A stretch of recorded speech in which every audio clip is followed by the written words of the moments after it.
เซเลนสกี้กับบ่มีทางเลือกต้องจำเป็นต้องถอยนายพลอเล็กซานเดอร์เซสกี้ต้องถอยแต่ถอยแล้วหมายความว่าสังหารบัดนี้รัสเซียเข้ามาสังหารยังสังหารได้อยู่ยังจัดการได้อยู่ยังถล่มได้อยู่เพราะว่ารัสเซียบ่ทันประกาศหยุดเด้บ่ทันมียุติเด้นี่มันยังอยู่ในตอนนี้ขั้นตอนนี้อยู่ในตอนนี้นะดังนั้นฝ่ายยูเครนนี่เขาจึงบ่ให้นักข่าวไปหู้หลายเขาให้อยู่ห่างประมาณ30 กิโลเมตร20 กิโลเมตรเขาบ่ให้ไปเห็นกองทัพของยูเครนที่ถอยมานั้น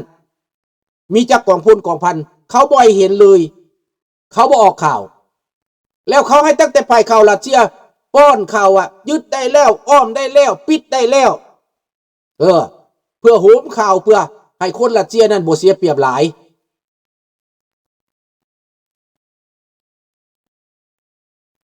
โม่ไก่มันโม่ไปตัวให้มันโม่ไปตัวบักอ่างตื้นนั่นเด้อเชื่อลุงนี่เวลาลุงกลับเข้าไปเวียงจันทร์หรือกลับเข้าไปเมืองลาวน่ะบักอ่างตื้นสิอยู่ได้บ่น้อมันก็เป็นตาสงสารในเรื่องเถื่อก็ได้โอ้ยพวกกระจอกพวกนี้เฮาจะบ่เว้าหยังหลายดอกเนาะ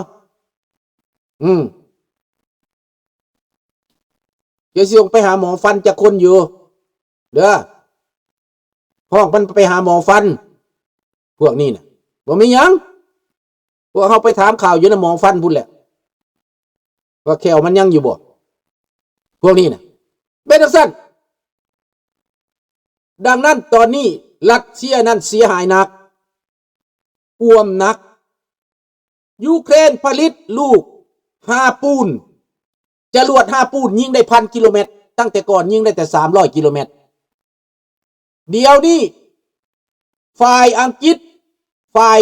เมโทฝ่ายยุโรปเพิ่มความเสี่ยวซ่านให้ยูเครนซอยให้ยูเครนผลิตอาวุธได้สำเร็จ1,000 กิโลเมตรแม่นยำ1,000 กิโลเมตรกายมอสโกกำลังจะใส่ถ้าว่ารัสเซียยังบ่ถอยยังบ่หยุดยิง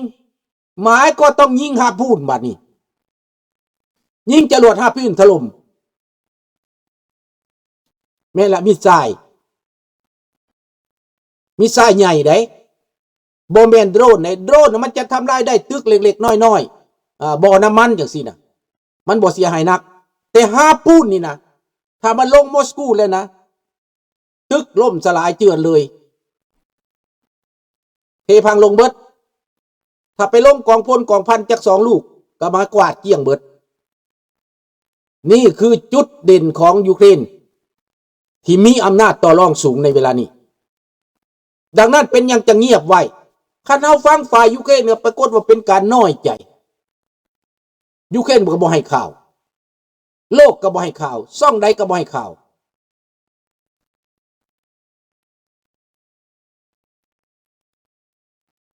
เข้าใจไม่เป็นไรเพราะว่าเขาเข้าข้างเข้าขาอยู่แล้วเขาเข้าข้างเข้าขาอยู่แล้วฮู้มันลงอยู่แล้วเคมลินนั่นน่ะเขาก็เอาโดรนไปตรุมมาดิโดรนเขาส่งไปยิงเป็นหลายร้อยลูกแต่ละมือนะน้ำมันใหม่เป็นแถวนะหลายบอนแถวกอสโนดาแถวหลายบอนบ่ไหลมันลงทุกมือไฟใหม่ทุกมือรัสเซียนั่นมันสิตายแล้วบักโปรตีนนั่นน่ะแต่ว่ามันต้องแก้ไขปัญหาอยู่ในแคว้นคืดก่อนมันจังสิยอมเจรจาแต่ถ้ามันบ่ยอมถามว่าถ้าทำเสียหยังล่ะถ้าทำได้วางไปเบิดแล้วรัสเซียบ่หยุดพวกเจ้าวาดภาพเบิ่งดูถ้ำสิเป็นยังไงถ้ำเสียหยังไม่รู้ในตอนนี้ถ้ำยังสงบจิตสงบใจอยู่คอยบีบยูเครนแล้วต่อไปเป็นเรื่องของเจ้าปูตินก็โทรหาถ้ำหน่อยดิว่าคอยขอเคลียร์ตัวนี้ได้บ่เคลียร์เรื่องคืดนี่นะให้ทหารกองทัพยูเครนถอยออกไปซะ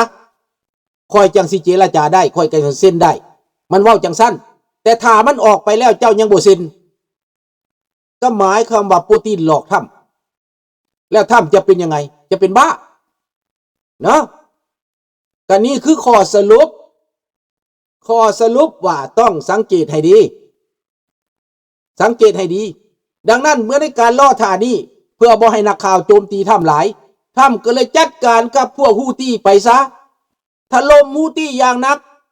เพื่อให้นักข่าวไปสนใจฮูตี้พุ่นไปสนใจตะเวนออกกลางพุ่นแต่นักข่าวก็บ่ได้หลงกลนักข่าวก็ยังถามทันถ้ำการบีบบังคับยูเครนนั้นให้รับข้อเรื่องนั้นน่ะเป็นหยังเป็นหยังท่านถ้ำคือบ่ว่าหยังกับปูตินท่านถ้ำกับบ่ายเบี่ยงนั่นนี่ก็เลยไปเหตุสงครามอยู่พุ่นเพื่อให้คนไปถามตัวนั้นแต่เฮาต้องสังเกตว่าถ้ำจะเป็นยังไงหลังจากปูตินตบหน้าอันนี้ตบหน้าฟึ๊บปูตินตบกูไม่หยุดกูไม่ยอมรับ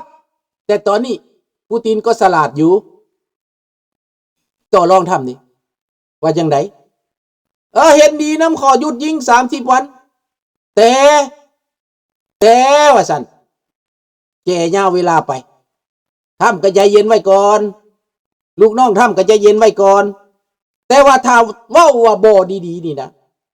ภายในอาทิตย์2 อาทิตย์นี่แหละจะรู้แล้ว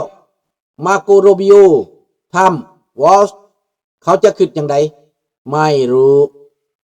จบเท่านี้ขอราตรีสวัสดิ์สุขสวัสดีเป็นของท่านผู้ฟังผู้ชมทุกท่านนอนรับฝันดี Good night Thank you ขอบพระคุณมากๆที่กดไลค์กดแชร์ทุกคนเนาะขอบใจที่มีน้ำใจทุกคนสิ่งที่ว่ามานี้ให้ทุกท่านเอาไปพิจารณาแล้วรวมจิตรวมใจรวมไม้รวมมือกันเด้อขอทุกท่านจงนอนรับฝันดีโชคดีเบิดทุกคนให้พวกเจ้าถือหวยรวยเบือให้พวกเจ้าร่ำพวกเจ้ารวยเด้อให้พวกเจ้าสุขภาพเข้มแข็งมีแรงถ้าพวกเจ้าคิดเพื่อบ้านเพื่อเมืองคิดเพื่อลูกเพื่อหลานขอให้สิ่งศักดิ์สิทธิ์จงคุ้มครองพวกท่านทุกคนบายบายโอระวัวอย่าลุงโพ